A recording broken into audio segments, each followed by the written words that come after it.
చటమానవ జన్మము చిల్లార శేషాలు చేయకు బొమ్మ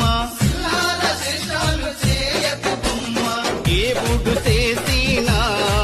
మటి బొమ్మవు నీవమ్మ నీ తల్లి గర్భమున మయ బొమ్మగా పుట్టితివే ఎగిరెగిరి పడబోకే ఎముకాల తొలుబొమ్మ ఎగిరెగిరి పడబో